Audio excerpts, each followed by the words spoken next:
Once you're capable of handling the pressure cooker, once you're the person who's capable in the face of the uncomfortable, you can now be the person who helps those that aren't. And that's why I call everyone out there right now in the face of this who's been affected, who sees it happening, there's this moment in time to do something. If you are capable in the face of being uncomfortable, right now, it's your duty to help burden the weight of others. So I wanted to talk about something here. I think it's very appropriate in light of the current week. And I think it's appropriate in maybe not the way that a lot of people think. Bullying. We've talked about, and usually you only hear about bullying when it involves some usually gay person who's in the nightly news because they were bullied in school. By the way, I usually don't buy that. Yeah. You've got to be the stupidest person in the world to bully a gay or trans person in school. As a matter of fact, I bet you they would say like, hey, Timmy, what are you, gay? Yeah, I'm sorry, don't let the dean know, I'm so sorry. Whereas when I was a kid, I got called it all the time because I wasn't gay, but I was a loser. You can just find my pictures in high school. I was bullied all the time. Are you talking about now? A little bit. I feel like I don't get the respect in the office that I quite deserve, but you know what? That just them's the breaks. No one wants to go have hot dogs with a man who signs the fronts of checks.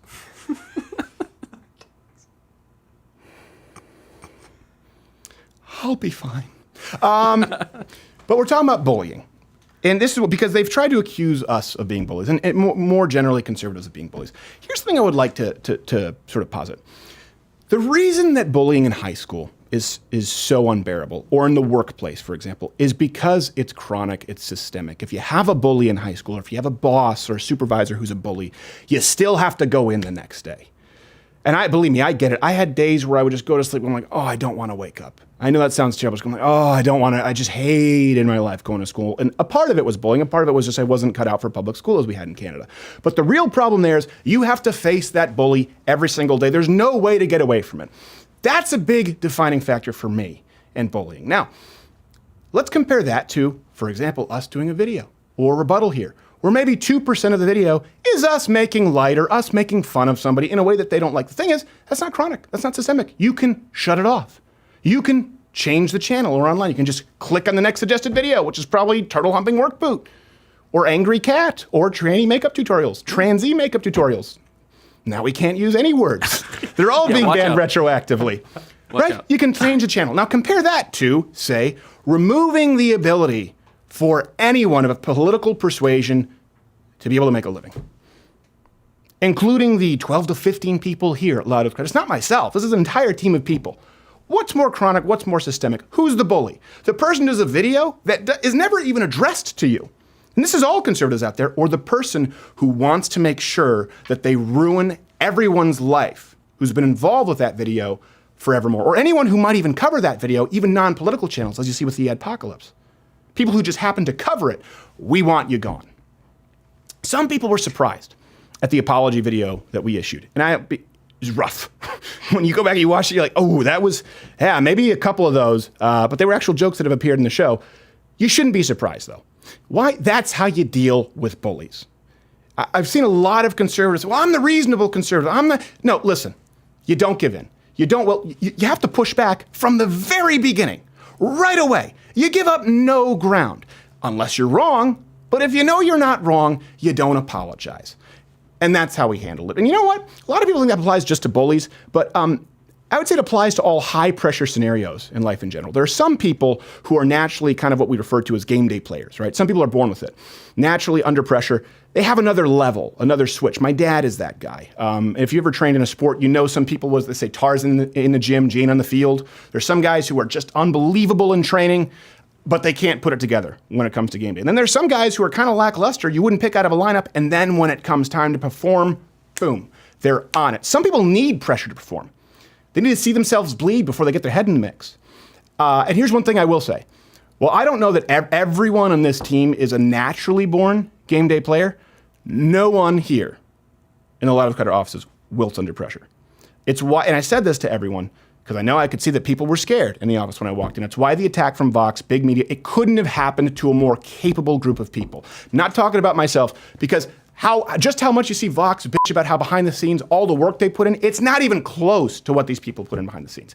And all of the work that you don't see, that you don't know about, believe me, if you have someone on the front lines who you want fighting the bullshit right now, if I could handpick them, it would be the people who are in this room and the people who are in the green room watching. We've had a lot, and I'll tell you this, we've had a lot of trial runs in those first couple of weeks at this company that don't work out. There's about a 2-week, about a month mark because it's a pressure cooker. Things like this week happen. It doesn't happen in most workplaces. If they stick around after that, they're here. Usually for a very, very long time. Not everyone is born as a game day player, okay? So let me be clear, because I know some people saying, well, that's not me. Everyone can become one. Just like not everyone is born with the backbone to stand up to bullies, everyone can grow one. I've seen it happen. I've seen people in my high school who would wilt to bullies, and then they decided to grow a spine, never again. I was that guy at one point. I was the guy who walked away holding my jaw. And then at a certain point I said, okay, that's not gonna happen again. So let me ask you this, is that something you'd like? Does that sound like a skill set that's valuable to you? To be in the heat, to be in the pressure cooker, to be in the pocket with someone right in your face, right in your grill, and to feel totally capable? And by the way, notice I didn't say comfortable. I said capable. No one here at this team, no one who has a skill set that I'm talking about, no one's comfortable with being part of a concerted assault, for example, from $1 billion media company. No one, okay? It's distinctly uncomfortable. Yeah, everyone here puts on a good face, we laugh, we joke, but you know what? There's a lot of stuff going on behind the scenes. It's distinctly scary. But everyone here has rallied, okay? And they've handled it very capably. Every single person. And not everyone here was always that way. How does it happen? It starts with being capable in the face of being uncomfortable. And the only way to get to that point is to get familiar with being uncomfortable.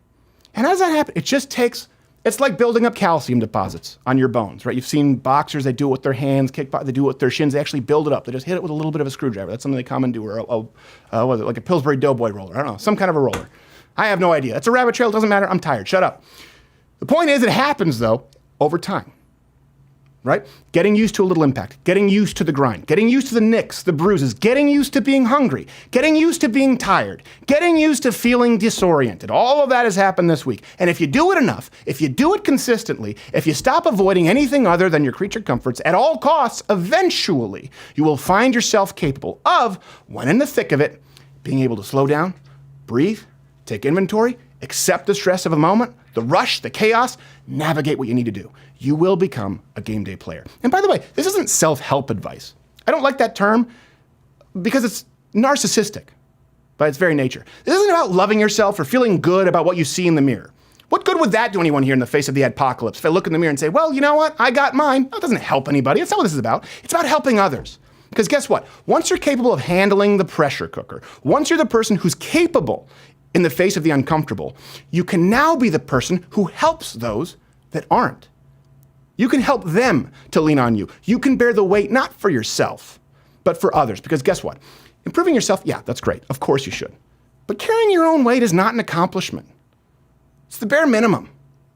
Getting to where you can burden the weight of others, that's something special. And let me tell you, there are a lot of people out there. There's the burden. There's the weight of a lot of people, a lot of unseen people, a lot of smaller channels who don't necessarily have the platforms that we do or that you do. And that's why I call everyone out there right now in the face of this who's been affected, who sees it happening, there's this moment in time to do something. If you are capable in the face of being uncomfortable right now, it's your duty to help burden the weight of others. And I'll see you there. Hey there, if you like this video, subscribe to the channel or hit the notification bell.